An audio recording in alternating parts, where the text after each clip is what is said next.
Hi, everybody. Kyle here from DCP Production.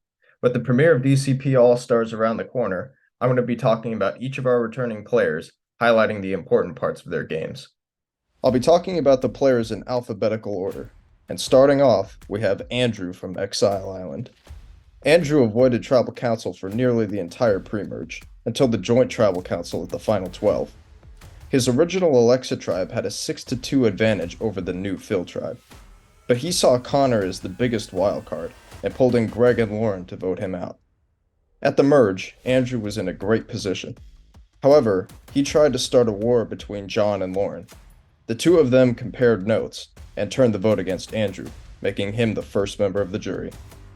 This time, we'll see if Andrew can keep a lower profile while still being in a strong position. Next up is Ashley from Iriki Island. Ashley's tribe WOTA won the first immunity challenge, but after one of their members got medevaced, they lost back-to-back immunities. At the swap, Ashley joined the Dak tribe and won out until the merge, where she and Garrett were the only two remaining WOTA members. Garrett remained a target, whereas Ashley integrated herself more into the majority. She also won immunity at the final 7. At the final 6, a rock draw occurred, and Ashley got the unlucky spin. Ashley's fate was unfortunate, so let's see how she can perform when the deck is reset. Next, we have Austin Garsow from Trinity Falls. Austin was a target all throughout the pre-merge, but his strong relationships with his original Tugela tribe mates kept him safe, and everyone who targeted him went home. At the final 9, Garsow won the Coconut Chop Immunity Challenge. He had a tight trio with John and Sarah, and they were poised to make a deep run. However, at the final 8, Lydia successfully played an idol, and Garsow was targeted due to being a challenge threat. Garsow had so much more game left to play, and he wants to leave it all on the field this time. Moving on to one of our 3-time players, we have Austin Moorhead from Yasawa Islands and Exile Island. In Yasawa, Austin's tribe went to rocks for him at the final 10. They got the upper hand, and he remained in the majority until the final 6, when some of his alliance tried to turn on him. He sided with Karen and Jeremy, who both went to rocks for him once again. They made it to the final 3, where Karen ultimately decided to vote Austin out. In Exile Island, Austin went to all but one tribal council pre-merge, remaining in the majority throughout. At the merge, Austin's original tribe started going after each other, and he did his best to get by until he was the only Alexa tribe member left. At the final 5, he pulled out a clutch immunity win. However, at the final 4, he was unable to convince Alex and Simmons to bring him to the end, and he was voted out. Austin has made it so close to the end twice. Will he finally get over the hump and make it to Final Tribal Council? Next up, we have Brittley from Lalumanu Beach. Brittley became an early target due to poor challenge performance, but she made good social connections to get her through to the merge. Her original tribe Passia got the upper hand, and were ready to dominate the rest of the game. At the final 9, Brittley had a choice between an all-girls alliance and sticking with her original tribe. She chose the latter, gaining even more trust with her alliance. However, at the final 8, her tribe mate Jackie intentionally went to rocks, and Brittley was the casualty. Brittley went out staying loyal to her alliance. Will she stay as loyal this time? Our next all-star is Corey from Yasawa Islands. Once the Toa tribe got the majority post-merge, Corey was the loudest voice driving the strategy. He was frequently targeted by the other side due to his confrontational nature at Tribal Council, arguing with Ryan on multiple occasions. However, he kept his group together, and they steamrolled through the original Yaloka tribe. At the final 6, Corey felt like he was losing power, and teamed up with David, the clear target. Unfortunately, yet another rock draw occurred, and Corey was the victim. Can Corey play as dominant of a game without losing control? We'll have to see. Next up, from Sahara Dunes, we have Danny. Danny made strong relationships in the pre-merge, specifically with Erik, Kylie, and John. He remained in the majority throughout most of the merge, winning an individual immunity challenge along the way. At the final 7, Danny was forced to pick between Kylie and John, his two closest allies. He ultimately chose to side with Kylie. At the final 5, however, Danny was looked at as too big of a challenge threat and was voted out unanimously. After being blindsided, we'll see if Danny is as trusting this time around. Going back to Yasawa Islands, we have the runner-up, Jeremy. Jeremy used his strong social connections to insulate himself in the majority alliance. He and Karen used Corey as a shield to navigate through the post-merge, until they finally turned on him at the final 6. Jeremy also proved to be a challenge threat, winning 2 individual immunities. At the final 3, he was brought to the end by Karen, where he ultimately lost to her by only 1 vote at the final tribal council. Jeremy came so close last season. Will he finally get the win this time? Speaking of, let's talk about Karen, our only returning winner. Karen kept a low profile for the majority of the game, opting to stay in good with the majority rather than make waves. She took her opportunity to strike at the final 6, where she pulled in Jeremy and Austin to make a final 3 alliance that held strong. Karen won the final immunity challenge and was forced to pick between her 2 closest allies. She chose to take Jeremy, which proved to be a winning choice, as Karen was crowned the winner of Yasawa Islands by a 4-3 vote. Being the only returning winner, will Karen be able to make a deep run, or will her big target make her an early boot? Going back to a long game player, next up we have Kylie from Monte Carlo. Kylie started on the dominant Ruken tribe, where she created excellent social bonds. She was a key member of the majority and had a big say in the decision making. Her game came to a crossroads at the Joint Tribal Council, where Mike was the target. However, she and Mike knew each other from before the game, and rather than letting him go, she switched the target onto me instead. Kylie did end up making it all the way to 6th place, but her association with Mike caused her to become a target, and her game was cut short. With so many pre-game connections this season, will Kylie stay loyal to all of them? Next up is Lex from Trinity Falls. Lex started the game off strong, controlling the vote on his original tribe and working his way into the majority after the swap. He remained in the majority at the merge, where he focused on building strong connections and alliances. He had a good relationship with members of his original tribe, John, Sarah, and Austin Garsow.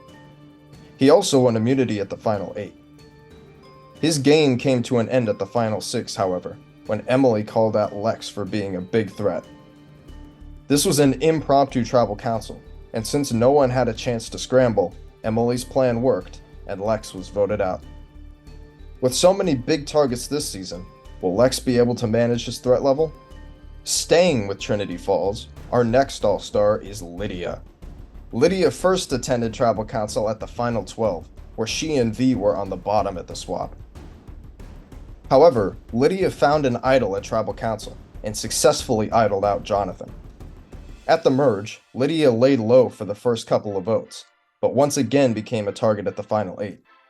However, she found another idol and successfully played it, this time blindsiding Garsow. Lydia found yet another idol at the final 6, but didn't need to play it. At the final 4, Lydia's closest ally V won final immunity. However, V saw her as the biggest threat, and Lydia became the final member of the jury. Will Lydia be able to downplay her target, or will she idle her way to victory? Next up, we have our only returning pre-merge player. From Sahara Dunes, we have Maddie. Maddie started off the game in a good spot on her tribe, establishing herself as a social player. At the swap, she ended up with Alanis and Robbie from her original tribe, and they formed a tight trio. At the final 11, Maddie's tribe went to Tribal Council, where there was a 3-3 deadlock. Maddie's loyalty to her tribe didn't work out, as she was eliminated on the wheel spin. Maddie went to Rocks for her alliance last time. Will she be bold enough to do it again? Moving on to one of our mini and long game veterans, we have Rick from Monte Carlo and Trinity Falls. In Monte Carlo, Mike made good social bonds early and helped control a lot of the action early in the game. He used Kylie's help to get through the swap and early merge, where he initiated a massive flip on Andrew, the king of the Ruken tribe. Mike quickly became a target, however, and won 2 individual immunities to keep himself safe. Unfortunately, his luck ran out, and he was voted out in 7th place. In Trinity Falls, Mike's tribe lost the first immunity challenge after having a huge lead. Mike changed his game this time, opting for a more under-the-radar strategy. Unfortunately, the rest of his tribe assumed he would be a big threat and decided to take him out early, making Mike the first person voted out of Trinity Falls. Will Mike's early exit lower his threat level, or will his Monte Carlo game make him a big target? Next up, we have Mike Simmons from Exile Island. Simmons was a part of the Glam Alliance with Alex, Lilly, and Greg, and he avoided Tribal Council for most of the pre-merge. At the merge, he quickly proved to be a challenge beast, winning 4 individual immunities in total. At the final 9, Simmons made his first power move and blindsided Mackenzie, allowing his Glam Alliance to take control of the game. At the final 3, Simmons was blindsided by a surprise final 2 twist. Lilly ended up winning final immunity, and Simmons became the final member of the jury. Will Simmons officially reach the end this time, or will his strong first season make him too much of a target? Moving on to the other Mike from Exile, we have Michael Zucker next. Zucker started off very well on the original Alexa tribe, creating good bonds with everyone. He remained in the majority until the joint tribal council, where Connor went home, and Zucker was the only other person on the wrong side of the vote. At the merge, Zucker positioned himself well in between the Glam Alliance and his original tribe alliance. However, he may have positioned himself too well, as Lauren and Mackenzie recognized what Zucker was doing, causing him to be the target of the final 10. Zucker had a good strategy in Exile. Will it take him all the way this time? Next up is Sarah from Trinity Falls. Sarah started on the Tugela tribe, where she, John, and Garsow created a strong 3-person alliance. At the swap, Sarah was sent to Exile Island, where she earned an idol nullifier. At the merge, her trio stuck together and helped control the votes, until the final 8, when Garsow was idled out by Lydia. From there, Sarah did her best to make final 3 deals to get her through each vote. Her name was rarely mentioned as a target, and she managed to get herself all the way to the end and received 1 vote to win. Sarah did a good job to get to the end. Will she be able to close it out this time? Last but not least, our final all-star is Shea from Lalumanu Beach and Monte Carlo. In Lalumanu Beach, Shea started out the game in a strong alliance with Jackie and Morgan on the original Pasea tribe. They controlled the votes pre-merge, and continued to run the game post-merge once Pasea got the numbers.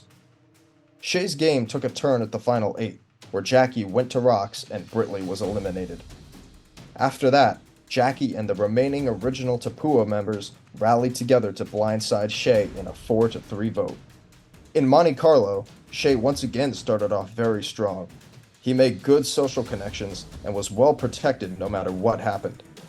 He also found the 50-50 coin from the High Rollers room on night 1. Unfortunately, Shea's game was cut short, as he had to leave the game due to personal reasons just a few days into the game. Will Shea be able to pick up right where he left off? We'll have to see. Thanks for watching. Let us know which All-Star you think has the best chance to win. Follow us on Facebook and Instagram for updates, and be sure to subscribe, because DCP All-Stars premieres on the 24th.